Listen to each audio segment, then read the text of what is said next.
We've been learning about the founding fathers of the United States since our first day of school, but it turns out a lot of what we learned wasn't true. So get your second grade teacher's email ready, because these are the 10 biggest myths about the founding fathers.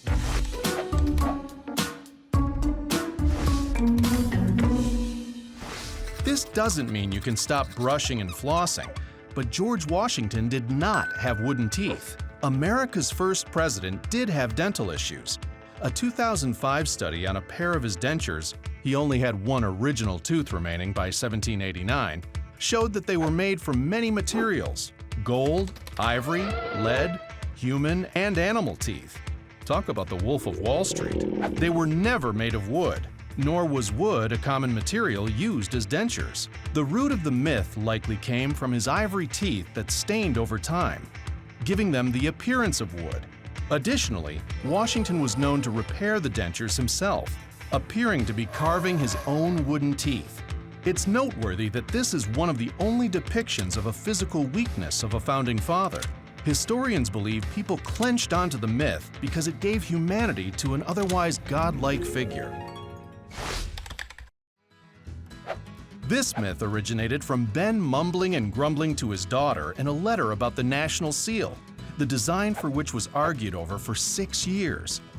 At the time of the letter, the bald eagle had been selected to be featured on the new nation's official seal. The eagle was a symbol of strength in Roman times, and other pitches for the seal included images from the Bible and of Hercules. Benjamin wrote, "The bald eagle is a bird of bad moral character. He does not get his living honestly. He is too lazy to fish for himself." Kind of sounds like a bald eagle stole Ben's girlfriend. In comparison, Franklin said the turkey is a much more respectable bird, and withal a true original native of America. He is besides, though a little vain and silly, a bird of courage. Although he clearly liked turkeys, there's no evidence he actually wanted it to be the national bird. It's hard to tell if he'd be pleased that it became the national bird of gobbling on Thanksgiving. Sorry, President Biden, this one might sting.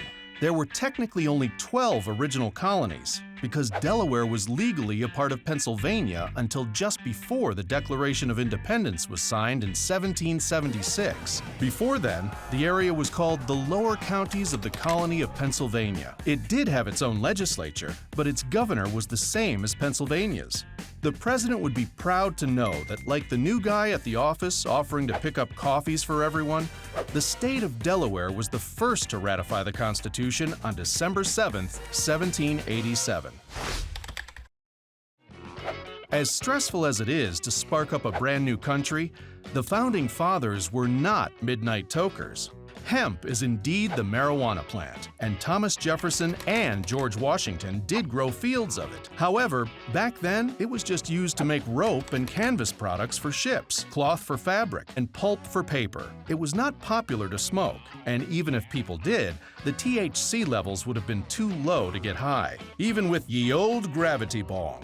These rumors likely began in the 1970s, when the underground newspaper, the Chicago Seed, ran a story that 7 of the founding fathers smoked hemp. In 2008, a quote attributed to Jefferson appeared online. "Some of my finest hours have been spent on my back veranda, smoking hemp and observing as far as my eye can see." But the quote doesn't appear in any of his official writings. Today, the National Constitution Center also has an article refuting the myth the founding fathers wrote the original U.S. Constitution on hemp paper.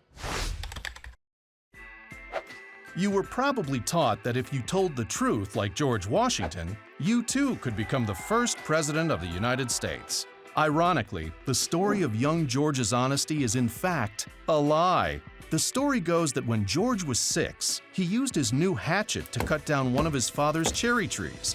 When his father confronted him, George confessed, saying, "I cannot tell a lie, but this never happened." Writer Mason Locke Weems released one of the first biographies of Washington in 1800, a year after his death. He assumed that a book detailing George's private virtues instead of his public accomplishments would fly off the shelves. He was right. The book was an instant hit. The cherry tree story, which didn't even appear until the book's 5th edition, was most popular. humanizing a man who'd been deified in writings to that point. Turns out, inventing about honesty is the best policy. It's easier to frame the American Revolution with an us versus them, rebels versus evil empire dynamic. However, the reality was much more complicated. It's important to remember that almost everyone in the 12 colonies was British. So to many, a revolt felt like declaring civil war.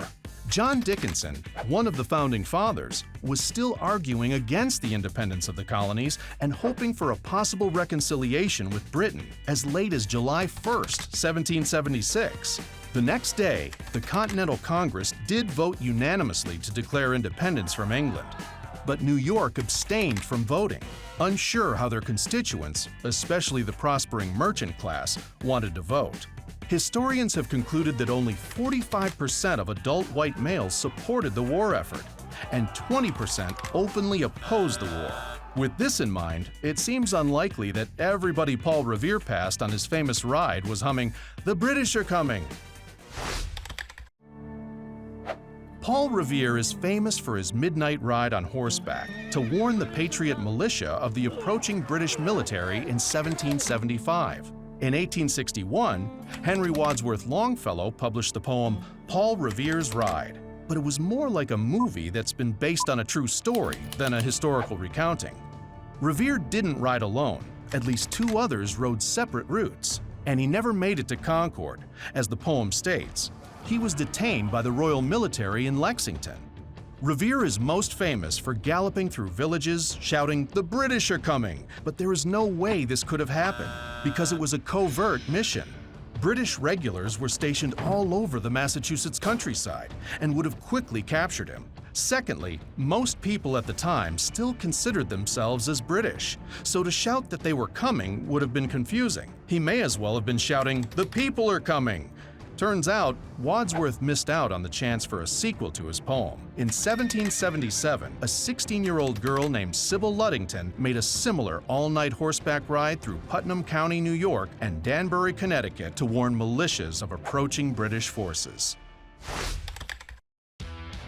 Signatures are required for agreements big and small, from accepting a mailed package to renting a new apartment. So one would assume that the U.S. Constitution would have been signed by all of its founding fathers. However, it was not. Of the 41 delegates present in Philadelphia on the day the document was ratified, 38 signed it in person and 3 refused. Elbridge Gerry, George Mason, and Edmund Randolph refused to sign because they were unhappy with the final document, the lack of a Bill of Rights being one of their main reasons. John Dickinson was ill, so George Read signed on his behalf, bumping the total signatures to 39. The 2 most notable absences in Signers Hall at the National Constitution Center, where all of the signers have a statue, are John Adams and Thomas Jefferson, who were both in Europe at the time of signing. John was in London serving as the Minister to Great Britain, and Thomas was in Paris as the U.S. envoy to France. It's hard to imagine wishing for such advanced technology as a fax machine. The first piece of fake news for the newly minted United States was the story of the Liberty Bell being rung on July 4th, after the Declaration of Independence was signed. The first mistake is that the signing of the document wasn't celebrated until July 8th, when it was first read aloud to the public. July 4th was the day it was sent to the printer. But the story originates from journalist George Lepard, who wrote a fictional account of the day in the Philadelphia newspaper, the Saturday Courier, in 1847. In it, an elderly bellman was waiting in the State House steeple for word that Congress had declared independence. His grandson was eavesdropping on the Congress and yelled, "Ring!" The story quickly spread. In reality, the steeple where the bell hung was in bad condition during this time, so it was unlikely to have been rung. Even so, a tradition continues today, where every 4th of July, descendants of the Declaration signers tap the bell 13 times in honor of the original 13 states. Tough day for George Washington, whose legendary honesty was first debunked, and now it turned out he stole a lot of thunder. The key job on George's resume is that he was the first president of the United States. By one way of looking at it, this is actually not true. Both during and after the Revolution, several men were elected to a role of President of the United States in Congress assembled, including Peyton Randolph, Thomas Mifflin, and John Hancock. John Hanson's biographers consider him the forgotten first president. He was chosen as President of the Confederation Congress in November 1781. This was before the Constitution had been written, so the Founding Fathers were governing through Articles of Confederation. It did not have an executive branch, but included a president with greatly diminished powers from the modern presidency. It was closer to the modern role of presiding officer of the U.S. Senate, filled by the U.S. Vice President. All in all, there were 8 men appointed to serve one-year terms as that kind of president. George Washington was the first president to be elected by the people under the U.S. Constitution, but technically, if you count those early presiding officers, he was our 9th president. Sounds like we need to make more denominations of coins.